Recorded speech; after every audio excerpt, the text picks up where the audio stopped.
नमस्ते मित्रांनो, king of stories या चॅनलवरती आपले स्वागत. अखेर व्हायचं तेच झालं. नशिबात असतं तसं घडतं म्हणतात, अगदी तसंच झालं. आपण कितीही जिद्दीनं खेळी खेळलो तरी नशिबात जे दान असतं तेच स्वीकारावं लागतं हेच खरं. अखेर बाबी घर सोडून गेली, चक्क पळून गेली. रात्रीतून विश्वासानं ती गाढ झोपली होती तेव्हाच पाणी उतरायला लागलं. थोड्या वेळाने ते नेहमीच्या गतीने व्हायला लागेल अशी तिची खात्री पटली होती. तरीही बाबी भोवतीची तटबंदी उठवली नव्हती की तिला कसल्याही प्रकारची मोकळीक बहाल केली नव्हती. थोडा विश्वास टाकला होता बस. गेला महिनाभर केलेल्या उपदेशाचा परिणाम झालाय असं तिला वाटलं होतं. काल रात्री तिला घेऊन एखादा आठवडा नागपूरला तिच्याच मावशीकडे घालवण्याचे ठरवलं होतं. दोघींच्या सुटकेसेस भरून झाल्या होत्या. टिफिन तयार होता. तिच्या आवडीचे समोसे आणि शंकरपाळी भरपूर सोबत घेतली होती. सकाळीच कामवाल्या बाईला बारीक सारीक सूचना देऊन झाल्या होत्या. पहाटे गजरानं जाग आली आणि ती बाबीला तयार होण्यासाठी उठवायला गेली तर बिछाना रिकामा. सबंध घरातले लाईट्स लागलेले. बैठकीचे मुख्य दार लोटलेलं होतं. टिपॉयवर शेजारी चिठ्ठी होती. तू निराश होशील आई, पण मी जात आहे. मला परत आणण्याचा कुठलाही प्रयत्न करू नकोस. तयारी झालीच आहे तर तू मावशीकडे आठवडाभर नागपूरला जाऊन ये. इथे राहून तुला त्रास होईल. असो, तुझीच बाबी. संपदा डोक्याला हात लावून सुन्नपणे सोफ्यावर दबकन बसली. जे होऊ नये म्हणून गेला महिनाभर तिने डोळ्यात तेल घालून पहारा ठेवला होता ते अखेर घडलं होतं. तिच्या पायातली शक्तीच गेली. आपण ह्या जागेवरून उठून न पडता आपल्या बेडरूमपर्यंत जाण्याएवढेही बळ तिच्यात उरलं नव्हतं. अंग सैल सोडून ती सोफ्यावरच बसून राहिली. लोटलेलं दार वाऱ्याच्या झोतामुळे उघडलं. बाहेर प्रकाशकिरणं हळूहळू दुडूदुडत होती. फिक्कट निळसर प्रकाश सकाळच्या गारव्याच्या सोबतीने घरात घुसत होता. घरात येणारे एकही पत्र तिने बाबीच्या हातात पडू दिलं नव्हतं. रात्रीपर्यंतचे येणारे फोनही तिनंच घेतले. कित्येकदा शरीर थकायचं. डोळ्यावर दिवसभराच्या श्रमानं झापड यायची. पण बाबी झोपायला खोलीत गेल्याशिवाय ती हॉलमधून उठायचीच नाही. तिच्या रूमला बाहेरून कडी घातल्यावरच ती अंथरुणावर पडे. आपल्याच लेकराशी असं कठोरपणे वागताना तिचं मन पिळवटून उठे. कडू औषधाच्या गरजेसारखं तिने ते मांडलं आणि तशी ती वागली. बाहेरून कुठून तरी गुरुनाथचा फोन यायचा. बाबी टपूनच असायची. त्याचा फोन तिला नेमका कळायचा. संपदाचा बदललेला चेहरा, थरथरणारा हात सर्व सांगून जायचा. घोगऱ्या बसक्या धमकी आवाजात तो जबरेनं दरडावून विचारायचा, पटवर्धन का? संपदा श्वास रोखून क्षणभर घुटमळायची. काय उत्तर द्यावं तिचं तिलाच कळत नसे. ती बिचारी आपण कोण? वस्कन पलीकडून बोल र, कानावर पडायचं. तुझा बाप, शोभाची आईच ना तू? बोलाव शोभाला फोनवर. मी गुरुनाथ. तिला ठाऊक आहे तुझ्याशी मला बोलायचं नाही. शोभा घरात नाही, ती चाचरत उत्तरायची. मग कुठे आहे? घरातच आहे, मला कळतंय. गावाला गेली. सरळ सरळ संपदा खोटं बोलायची. मध्येच सावरून फोन ठेवायच्या आत तो म्हणायचा, पुढच्या आठवड्यात फोन करा, ती आल्यावर. पुढचं काही बोलणं ऐकायच्या अगोदर, कानावर पडायच्या अगोदर ती फोन ठेवून द्यायची.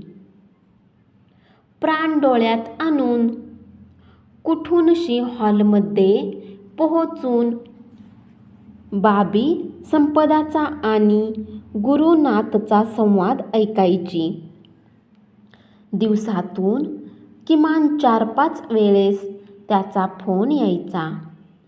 फोन वाजला की संपदा असेल त्या स्थितीतून फोनकडे धावायची. बाबीला कुणाचाही फोन द्यायचा नाही, अशी सक्त ताकीद होती. कित्येक वेळेस संपदा रिसिव्हर कानाला लावून त्याचं बोलणं ऐकत राहायची. तो धमकी द्यायचा, ओरडून म्हणायचा, मला माहीत आहे तुम्ही तिला कोंडलीत. तिच्याशी मला बोलायचं आहे. तिला पाठवा माझ्याकडे. माझा अंत पाहू नका. रॉंग नंबर म्हणून का फोन ठेवून देता? तिला तुम्ही सोडली नाही तर मी तुमच्या घरात घुसून तुमच्या देखत तिला दरादरा ओढत रस्त्यावर आणेन. तुमचीच शोभा होईल. तमाशा नको असेल तर तिला मला भेटू द्या. मी तुम्हाला विनंती करत नाही, मला तिला भेटायचं आहे. माझ्या पत्राचे उत्तर का दिलं नाही? संपदा फोन ठेवेपर्यंत तो बडबडतच असायचा. संपदानं एकदा दुरूनच त्याला पाहिलं होतं. तोही चिकित्सकपणे नाही, तोच तांबरलेल्या डोळ्यांनी तिला न्याहाळत होता. त्या नजरेत नक्कीच असावं हीच शोभाची आई. संपदाला वाटते काय हा योग? काय पाहिलं या वेड्या पोरीनं ह्या माणसात? ज्याची भाषा धड नाही ना बोलण्यात रीत. या माणसाच्या सहवासात ह्या मुलीचं कसं व्हायचं? हिला उमगच नाही, पण हा बोलून चालून खड्ड्यात पाय घालणार आहे. वरवरचे रंग उडाले की हिला त्याचा प्रकटपणा, राक्षसी वागणूक कळेल. पण तेव्हा वेळ गेलेली असेल. पुतळ्यासारखा बसून त्या विचार करीत मनाची डगमग वाढवून त्या वेड्या मनाचं बाबीच्या खोलीत जात, तिच्या केसावरून हात फिरवत, तिचा चेहरा कुरवाळत, आपली माया या पोरीला जाणवावी. आपण हे सर्व का करतोय हे स्पर्शातून तिला जाणवावं म्हणून ती धडपडत असे. माणसाचे शब्द फसवे असू शकतात, पण स्पर्श नाही. बाबी मात्र ताठपणे संपदाची नजर टाळून चुळबुळत राही. तिला संपदाचं काहीच नको असे. ती आपल्याला झिंडकारती असं जाणवताच जखमी अंतकरणाने संपदा स्वतःवर ताबा ठेवून म्हणे, बाबी, अजूनही वेळ गेलेली नाही. खरंच त्याचा नाद सोड. मला त्याचा नुसता आवाज ऐकवत नाही. तू उभं आयुष्य कसं त्याच्यासोबत घालवणार? पोरी, बाभळीकडून सावलीची अपेक्षा करण्यासारखंच आहे हे. हा राक्षस तुला भेटला हे तुझं आणि माझं दुर्दैव. आपण नागपूरच्या मावशीकडे जाऊ. चांगलं महिनाभर राहू. तुला नक्कीच त्याचा विसर पडेल. वातावरण बदललं की ही निबरपणे संपदात समजावून थांबताच बाबी म्हणे, तुला मुळातच त्याच्यावर राग आहे. तू कधी त्याचा सहानुभूतीने विचार केलास? तो तुझ्या जातीचा नाही. मुख्य म्हणजे श्रीमंत आहे. कळायला लागल्यापासून आपली भाकरी आपण कमावतोय. तो मला आवडलाय. आज नाही, उद्या मी त्याच्याशी लग्न करणार. संपदाच्या आत आग भडके. फाडफाड हिच्या मुस्काटात मारावी असेही वाटून जाई. वयाच्या 20 वर्षापर्यंत हिला वाढवली. याच्यावर चांगलं संस्कार केले आणि ते सगळे एका काळ्याकुट्ट क्षणी पार वाहून गेले. काहीतरी दुसरंच अंकुरलं. आपण मुलांना वाढवतो, त्यांचं संगोपन करतो, म्हणजे नेमकं काय करतो तिला कळेना. तुझं शिक्षण, तुझं करिअर याचा विचार केला आहेस का पोरी? साऱ्याची राख रांगोळी होईल. मी तुला सावध करते. तुला सावध करणे माझं कर्तव्य आहे. तूही लहान नाहीस. जिला प्रेम करायचं कळत नाही तिनं निराशेचाही विचार केलेलाच असणार. फणकारून बाबी नाक फुगवून म्हणे, मग झालं तर? मी जर तुला दोष देत नाही तर हा कारावास का? किती दिवस मला कोंडून ठेवणार आहेस? डोळ्यानं ती राग ओकत असे. तिचं खाण्यापिण्याकडे दुर्लक्ष झालेलं होतं. त्यामुळे चेहरा ओढला होता. डोळे खोल गेले होते. ती कोमेजून गेली होती. संपदाला वाटे, हिचं हित तिला सांगूनही का पटत नाही. मी काही वैरी आहे? दुसऱ्याच क्षणी तिला तिच्यातली आई म्हणे, पटेल हिची समजूत, फिरेल हिचं मन, कळून येईल हिची हिला चूक. ती धीर धरून एक एक दिवस मोजत होती. काही घडलंच नाही. असाही एखादा दिवस उगवे. बाबी 2-2 तास पत्ते खेळत बसे. लक्ष नसलं तरी टीव्ही लावून बसे. कुठं तरी बघत नुसती केस विंचरत राही. पण मध्येच त्याचा फोन येई किंवा पत्र आणि ती क्षणात बदलून जाई. त्याचं पत्र तिच्यासमोर ती त्वेषाने फाडून टाकत असे व म्हणे, काय उपयोग असल्या पत्राचा? माझी बाबी तुला मिळणार नाही. राक्षसा, सोड हिचा मोह, तडफडत म्हणायची.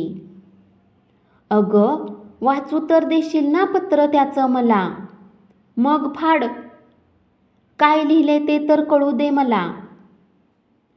तिच्या दंडाला घट्ट धरून संपदा चिडून म्हणे, काही गरज नाही वाचायची. मी तुझ्यावर अतिविश्वास ठेवला, फाजील विश्वास. कॉलेज बुडवून त्याच्याबरोबर फिरतेस हे वसुंधरानं मला सांगितलं होतं. तेव्हाच मी खरं तर म्हणजे सावध व्हायला हवं होतं.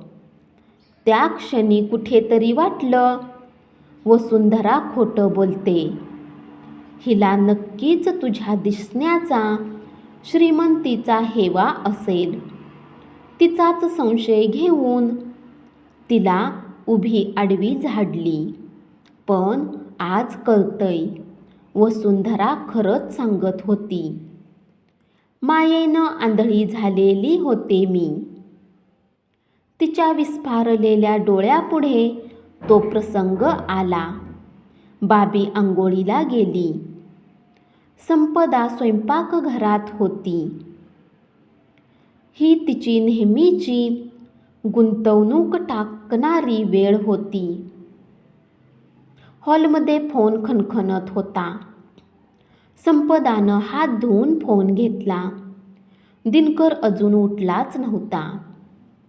अनिल सकाळीच क्रिकेट खेळायला कुठेसा गेला होता. तिला वाटलं बहुधा रॉंग नंबर असावा. ह्या फोनचीही कटकट होती.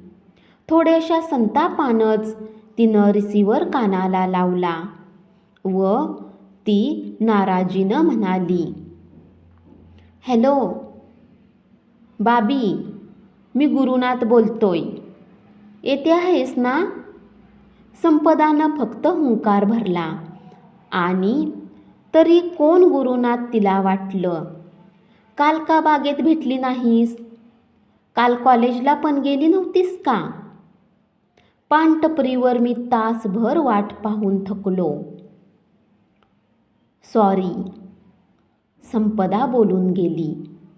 शक्यतो बाबीच्या आवाजात तर तिने बोलायचं ठरवलं. केव्हा येतेस म्हणजे पुढचं ठरवू. कशाचं? कमाल आहे तुझी. आपलं नव्हतं का ठरलं? तू मला त्या कॅफे पुढे भेटणार. मग आपण कुठं जाऊन लग्न करायचं ते ठरवू. लग्न करूनच तुझ्या घरी धडकू. करतील काय तुझे आई बाप माझ्या पुढे? कोणाचं चालत नाही. मी गुरुनाथ आहे. संपदानं फोन आदळला. म्हणजे वसुंधरा सांगत होती ते खरंच होतं. म्हणजे कुणा मुलीला भेटत नव्हती तर पळून जाऊन रागाने ती बेभान झाली. आपल्या भोवती आई आई करत फिरणारी ही मुलगी इतकी पाताळ यंत्र ठरावी.